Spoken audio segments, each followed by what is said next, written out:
Assalamualaikum dan salam sejahtera. Bertemu kembali dalam MG Flash 11 September bersama saya Nur Ayuni Johari. Berita utama. Perdana Menteri Datuk Seri Ismail Sabri Yaakob berkata masih belum berbincang dengan Top 5 UMNO berhubung tarikh pilihan raya umum ke-15 PRU15. Katanya selepas berbuat demikian, barulah beliau akan bermesyuarat dengan parti MCA dan MIC serta parti komponen Barisan Nasional BN yang lain. Jelas Datuk Seri Ismail Sabri selepas itu ia akan dibawa ke Kabinet kerana di bawah perlembagaan perlu ada kelulusan Kabinet sebelum beliau menghadap Yang di-Pertuan Agong As-Sultan Abdullah Atuddin Al-Mustafa Billah Shah untuk mendapat perkenan membubarkan Parlimen. Jelasnya perkara berkenaan adalah prosedur yang perlu dipatuhi. Top 5 UMNO merujuk kepada Presiden Datuk Seri Ahmad Zahid Hamidi, Timbalan Presiden Datuk Seri Muhammad Hassan serta Naib 3 Presiden iaitu Datuk Seri Muhammad Khalid Nordin, Datuk Seri Mazli Khalid dan Perdana Menteri sendiri. Datuk Seri Ismail Sabri berkata demikian semasa berucap pada Majlis Penyampaian Pertukaran Masyarakat Cina dan India Parlimen Bera 2022 di Dewan Kompleks UMNO Bera di Padang Luas hari ini. Seterusnya, UMNO akan memilih calon yang bukan saja boleh diterima oleh parti tetapi lebih penting pengundi setempat di kawasan yang ditandingi pada pilihan raya umum ke-15 PRU15 nanti. Naib Presidennya Datuk Seri Mazli Khalid berkata partinya juga membuat tinjauan di kawasan Dewan Undangan Negeri Dun dan Parlimen untuk menentukan calon yang dipilih boleh diterima ramai atau sebaliknya. Menurut beliau, bagi tujuan berkenaan beberapa perkara lain turut diambil kira termasuk maklum balas daripada cawangan. Datuk Seri Mazir yang juga Menteri Pembangunan Luar Bandar berkata demikian ketika diminta mengulas laporan akhbar berhubung gesaan supaya UMNO tidak menamakan semula calon yang tewas pada pilihan raya umum lalu untuk bertanding pada PRU15 nanti kerana mereka sudah ditolak oleh rakyat.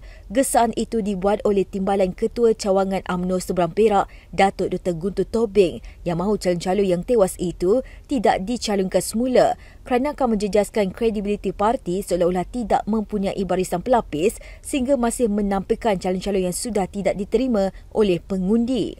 Beliau berkata demikian pada sidang media selepas merasmikan Expo Lembaga Kemajuan Wilayah Utara Perda 2022 di Dataran Transformasi Usahawan di Kubung Menerung.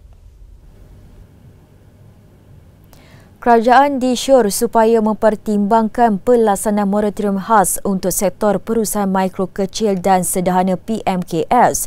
Saranan itu dibuat pengerusi Majlis Pemulihan Negara MPN Tan Sri Muhyiddin Yassin yang berpendapat sektor berkenaan masih belum pulih sepenuhnya dan kini ditambah pula dengan peningkatan kadar dasar semalaman OPR.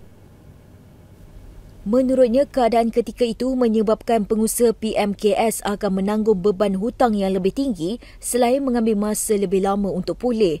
Menurut hantaran di Facebooknya, beliau menjelaskan yang sektor PMKS penting kerana ia mewakili hampir 96% kegiatan ekonomi negara. Manakala hampir 50% tenaga kerja di Malaysia bekerja dalam sektor berkenaan. Ulas Tan Sri Muhyiddin, ramai rakyat yang bergantung kepada sektor berkenaan untuk bekerja dan mencari sumber pendapatan.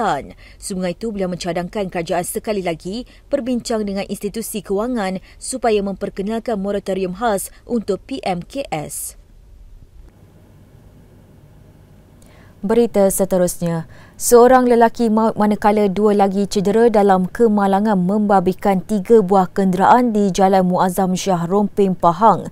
Pegawai Perhubungan Awam Jabatan Bomba dan Penyelamat Malaysia JBPM Pahang, Zulfadli Zakaria berkata pihaknya menerima panggilan kecemasan pada jam 7.33 pagi tadi. Katanya mangsa yang maut adalah penunggang motosikal dan sehingga jam 11 pagi tadi identiti mangsa masih belum disahkan. Lelaki berkenaan disahkan meninggal dunia di tempat kejadian. Menurut beliau, 2 daripada mangsa yang berada dalam kereta tersepit dan anggotanya terpaksa menggunakan peralatan khas untuk mengeluarkan mangsa. Katanya dalam kejadian berkenaan, 7 anggota dari Balai Bomba Muazzam Shah bergegas ke lokasi kejadian. Sebuah lori membawa muatan minyak diesel terbalik hingga menyebabkan berlakunya tumpahan minyak di Jalan Pasir Panjang, pampiran lampu isyarat di hadapan sebuah resort di Teluk Kemang, Negeri Sembilan. Komando Operasi Penolong Penguasa Bomba Azizi Alias berkata, pihaknya bergegas ke lokasi kejadian sebaik menerima panggilan kecemasan berhubung kejadian itu pada pukul 7.20 pagi tadi. Jelas beliau, pasukan jentera dari Balai Bomba dan Penyelamat Teluk Kemang dan pasukan khas bahan kimia berbahaya hazmat telah diarahkan ke lokasi kejadian. Sebaik tibanya jentera bomba di tempat kejadian mendapati berlaku sebuah lori minyak diesel terbalik. Menurut Azizi, mangsa merupakan pemandu lori berusia 23 tahun telah dikejarkan ke Hospital Port Dickson. Katanya lagi, kerja-kerja kawalan tumpahan minyak dan pembersihan kemudian dilakukan oleh pihak bomba serta pasukan hazmat. Beralih ke perkembangan luar negara, sekurang-kurangnya 16 orang dilaporkan terkorban dalam kejadian bencana gempa bumi di Papua New Guinea. Bagaimanapun, dengan kekuatan 7.9 magnitud palang merah Australia menjangkakan angka itu akan bertambah.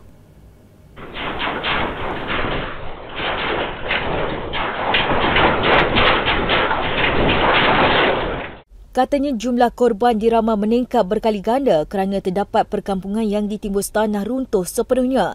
Selain kerosakan jalan, gempa bumi turut menyebabkan jambatan roboh dengan kesan kemusnahan di mana-mana. Keadaan dijangka bertambah buruk kerana hujan dirama berterusan sepanjang malam.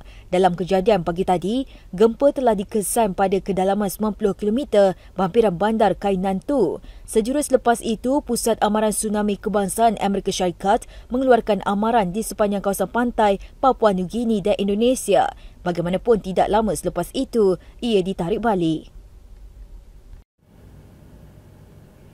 Sekian dahulu MG Flash buat masa ini. Terus bersama kami untuk perkembangan terkini dari semasa ke semasa hanya di platform media sosial Malaysia Gazette di Facebook, Twitter, Instagram dan juga YouTube atau melalui portal di www.malaysiagazette.com. Assalamualaikum dan salam hormat.